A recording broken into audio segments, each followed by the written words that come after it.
Good evening class. Welcome back to my channel professor Funkesh. और जिस दिन का आपको इंतजार था फिजिक्स के पेपर का, वो दिन आ गया है। कल आप लोगों का पेपर है। फर्स्ट ईयर का मैकेनिक्स का पेपर है, सेकंड ईयर का आपका थर्मल फिजिक्स का है और थर्ड ईयर का क्वांटम मैकेनिक्स का है। ऑलरेडी मैं आप लोगों के लिए लेक्चर अपलोड कर चुका हूँ यूट्यूब पे, आप लोगों ने देखा भी होगा जरूर। बावजूद उसके मुझे मैसेज प्राप्त हो रहे हैं, कुछ क्वेरीज है बच्चों की, तो क्वेरीज बहुत ज्यादा हो गई थी, तो इसलिए मुझे फिर वीडियो के थ्रू आपके सामने क्वेरीज आपकी सॉल्व करनी पड़ रही है। क्वेरीज जो है फर्स्ट ईयर के बच्चों की भी है, सेकंड ईयर के बच्चों की भी है और थर्ड ईयर के बच्चों की भी है।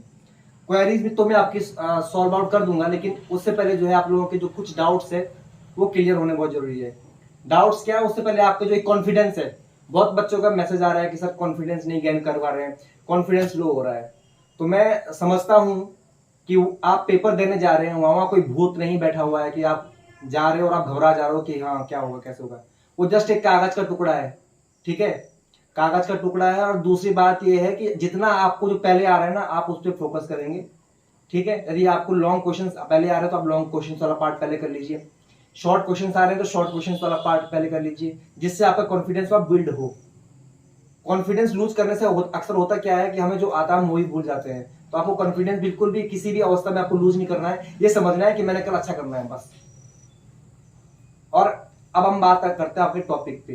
टॉपिक में पहले तो बच्चों का कोई पहला क्वेश्चन तो ये था क्वेरी का, चाहे वो बीएससी फर्स्ट ईयर का बच्चा है या चाहे सेकंड ईयर का है, कि सर क्या फिजिक्स के 3 पेपर है आपके, फर्स्ट सेकंड और थर्ड, क्या तीनों पेपर में सेपरेटली पास होना जरूरी है या टोटली पास माना जाएगा, कि तीनों का टोटल मान के पास माना जाएगा या फिर सेपरेटली पास होना है। तो मैं ऐसे बच्चों का डाउट क्लियर करना चाहता हूं। ऐसे मैं बता दूं कि आपको जो है सेपरेटली पास होना है हर पेपर में। फर्स्ट पेपर में भी सेपरेटली पास होना है, सेकंड में भी सेपरेटली पास होना है और थर्ड में भी आपको सेपरेटली पास होना है। 50 मार्क्स का आपका पेपर है, तो 50 में से आपको एटलीस्ट 17 मार्क्स जो है गेट करने हैं हर पेपर में, तब आप पास माने जाओगे। ये आपका पहला क्वेश्चन का डाउट है, ठीक है। दूसरा क्वेश्चन आपका ये था, वहां पे जो क्वेरी में पूछा गया था कि सर कल का जो पेपर है उसका पैटर्न बता दीजिए। बहुत सारे कमेंट में भी मैंने ये क्वेश्चन पढ़ा वहां पे, तो मैं बता दूंगा आपको। आपका आज केमिस्ट्री का पेपर था, तो केमिस्ट्री के पेपर में जो पैटर्न आपका था वही सेम पैटर्न कल फिजिक्स के पेपर में भी रहेगा। लेकिन आपने पूछा है तो मैं एक बार उसको दोबारा एक्सप्लेन कर देता हूँ। आपका जो फिजिक्स का पेपर जो कल रहेगा 16 आपको एमसीक्यू क्वेश्चन होंगे सेक्शन ए में, फिर आपका सेक्शन बी स्टार्ट होगा। सेक्शन बी में आपको 7 क्वेश्चन 2-2 मार्क्स के मिलेंगे। हालांकि ये 7 के साथ आपको पूरे करने पड़ेंगे, इसमें आपको किसी भी प्रकार की कोई चॉइस नहीं मिलेगी।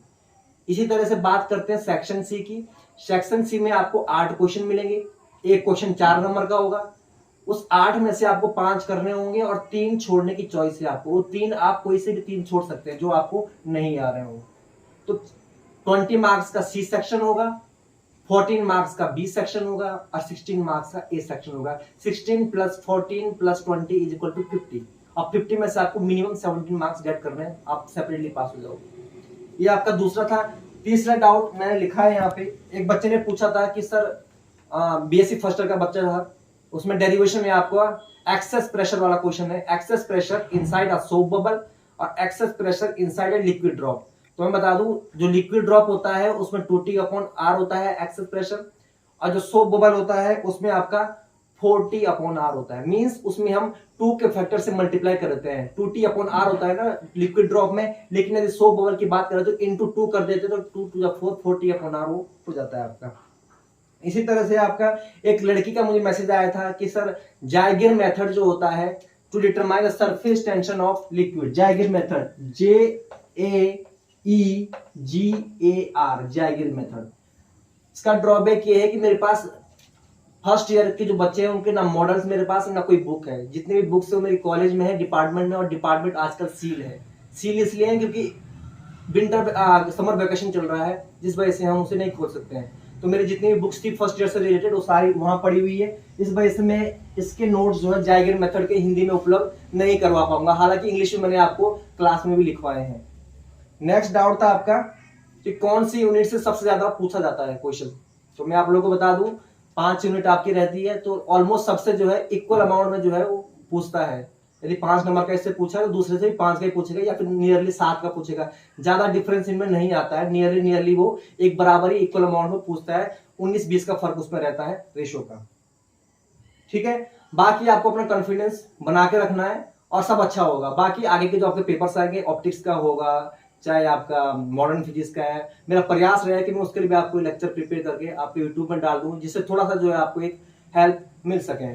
और एक बात ध्यान रखिएगा, आपको जो 2 नंबर के आपको जो क्वेश्चन मिलेंगे वहाँ आपको चॉइस नहीं मिलेगी। तो अगर चॉइस नहीं मिलेगी और कोई क्वेश्चन ऐसा होता है कि जो आपको नहीं आ रहा है किसी कारणवश, आपने उसको भी अटेम्प्ट करना है यदि आपको उसका थोड़ा सा भी आइडिया है। हमेशा याद रखें कि यदि कॉपी भरी भरी रहेगी तो मार्क्स, मेरे लिखने के मार्क्स मिलते हैं, मार्किंग होती है। यदि आप 2 नंबर का क्वेश्चन बना के भी लिख रहे हो तो आपको 1 नंबर तो मिलेगा ही ना, क्योंकि आपने कुछ लिखा है। अब बिल्कुल ही कुछ नहीं लिखोगे तो एग्जामिनर कैसे मार्क्स दे देगा। हम भी कहीं की कॉपी आती है तो हम भी तो देखते हैं, एनालाइज करते हैं कि भाई इतना लिखा है, बच्चे ने मेहनत की, तो चलो कुछ मार्क्स बनता है। तो आपको बिल्कुल भी कोई भी क्वेश्चन नहीं छोड़ना है। और एक कड़वा सच बता रहा हूं कि मैकेनिक्स का जो पेपर है बीएससी फर्स्ट ईयर का, हमेशा टफ आता है। बच्चा सोचता है कि ऐसा आएगा, लेकिन वो उनके अनुकूल नहीं आता है। मैं भी हर साल देखते आया हूं। उस केस में आपको घबराना नहीं है। आप वो क्वेश्चंस पहले करेंगे जो आपको लगे कि हाँ ये मुझे आ रहे, पहले आप उनको प्रीफरेंस दें और फिर लास्ट में उन क्वेश्चंस को करें जिसमें आपको लग रहा है कि मुझे हल्का मुझे इसका आइडिया है, पूरा नहीं आ रहा है, तो फिर उसको करें। लेकिन घबराना नहीं हुआ, आपने हर क्वेश्चन को अटेम्प्ट करना है। अगर हल्का भी आइडिया तो भी आप उसका फिगर, उसका डेरिवेशन स्टार्ट करेंगे, लेकिन इस तरह से लेके आएंगे कि कम से कम किसी की भी बैक ना आए, सब पास हो जाए। क्योंकि गैप की बड़ी समस्या है, आप लोगों का गैप बिल्कुल नहीं है और ये बड़ा ही चिंता का विषय है। क्योंकि सबने अगर पढ़ा भी है और उसको रिवाइज नहीं कर पा रहे एग्जाम की रात, तो समझ जाओ भूल गए। तो उस बात को मैं ही मान रहा हूँ। और बाकी आपको कुछ भी अगर फिर भी कोई प्रॉब्लम आ रही है इस वीडियो के बाद भी आप मेरे से पूछ सकते हैं। कल तक मैं आप लोगों के लिए उपलब्ध हूँ।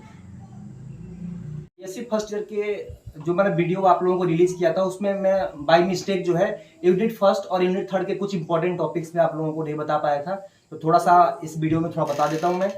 आपकी यूनिट फर्स्ट थी, यूनिट फर्स्ट में जो यूनिट फर्स्ट थी laws of motion and conservation laws, उसमें एक 2 नंबर में क्वेश्चन पूछ लेगा कि what is the difference between inertial and non inertial frame of reference. तो आपको डिफरेंस आना चाहिए, कम से कम आपको 3 या 4 पॉइंट आपको लिखने हैं उसके बारे में, ठीक है। आगे वो इसमें पूछ सकता है कि right A short note on centre of mass, या ये पूछ सकता है कि what do you understand by centre of mass. Centre of mass से आप क्या समझते हैं? तो सभी को पता है कि a body is consisting of number of points, out of those point one point is there where whole of the mass of the body is supposed to be concentrated, that point is known as center of mass। बहुत कोई भी body होती है, उस body में बहुत सारे points होते हैं, उन पॉइंट में से एक पॉइंट ऐसा होता है जिसके ऊपर पूरे बॉडी का जो है मास डिपेंड करता है या कंसंट्रेट करता है, उसको हम कहते हैं सेंटर ऑफ मास। तो सेंटर ऑफ मास का शॉर्ट नोट आ सकता है। Inertial non inertial frame of reference में क्या डिफरेंस है ये आप पढ़ के जाओगे। या ये भी पूछ सकता है define frame of reference, frame of reference क्या होता है और ये कितने टाइप की होती है। तो आपको बताना है कि फ्रेम ऑफ रेफरेंस की डेफिनेशन पढ़ के जाओगे। फिर बताओगे there are 2 types of frame of reference, one is inertial frame of reference and other is non inertial frame of reference, ठीक है। इसके अलावा आप फर्स्ट यूनिट से वर्क एनर्जी प्रिंसिपल क्या होता है इसके बारे में आप पढ़ के जाओगे। कंजर्वेटिव फोर्स क्या होती है? कंजर्वेटिव फोर्स जो है as a negative gradient of potential energy, इसका डेरिवेशन होगा, आपको ये करके जाना है। अब बात करते हैं थर्ड यूनिट की। थर्ड यूनिट में आपका इंपॉर्टेंट जो है, एक तो Kepler's laws of planetary motion. Kepler's के 3 लॉ दिए थे उसने, law of orbit, law of ellipse वाला और law of law of area. ये 3 उसने लॉ दिए थे, तीनों आपको आने चाहिए। ये 2 नंबर में ही पूछ सकता है और 3 नंबर में ही पूछ सकता है। इसी तरह से लॉज ऑफ मोशन, न्यूटन के 3 लॉ थे, न्यूटन के तीनों लॉ पढ़ के जाओगे और कैपलर्स के तीनों लॉ पढ़ के जाओगे। 2-3 में नहीं तो 5-4 नंबर में नहीं तो 2 नंबर में जरूर पूछेगा आपसे, 100% पूछेगा, करके जाना है। इसके अलावा gravitational potential and field intensity for spherical shell, इसका डेरिवेशन है। आपको जो है ग्रेविटेशनल पोटेंशियल निकालना है और दूसरा है ग्रेविटेशनल इंटेंसिटी निकालनी। स्फेरिकल शेल की क्लास में करवाई है, नहीं करवाई है तो आज आप रात को करके जाएंगे, आपके मॉडल बुक जो भी है उसकी हेल्प से, इसको आप नहीं छोड़ सकते। ये बात कर रहा हूं मैं थर्ड यूनिट की। इसके अलावा motion of particle in a central force field, central force field में किस तरह से पार्टिकल मोशन करता है, वेरी इंपॉर्टेंट टॉपिक, करके जाओगे आप। इसके अलावा ग्रेविटेशनल फील्ड पोटेंशियल क्या होता है और पोटेंशियल एनर्जी क्या होता है, इसकी डेफिनेशन आपको आनी चाहिए। शॉर्ट नोट पूछ सकता है कि right a short note on gravitational field potential. और हल्का सा आपको जीपीएस जो होता है ग्लोबल पोजिशनिंग सिस्टम, सैटेलाइट के बारे में, सैटेलाइट और ऑर्बिट, सर्कुलर ऑर्बिट जो होता है इसके बारे में जानकारी होनी चाहिए। तो ये इतना था। और इसके अलावा इलास्टिसिटी, फ्लूइड मैकेनिक्स वगैरह, इसके जितने भी इंपॉर्टेंट क्वेश्चंस या टॉपिक मैंने बताए हैं वीडियो में वो आपको आने चाहिए। तो आज के लिए इतना ही रखते हैं और कल के लिए आप सभी को बीएससी के जितने भी छात्र हैं फर्स्ट ईयर, सेकंड ईयर और थर्ड ईयर के, सभी को ऑल द वेरी बेस्ट। अपना पूरे अच्छे से पेपर देना है, विद कॉन्फिडेंस देना है और सब सारे क्वेश्चन अटेम्प्ट करके आओगे। Thank you so much.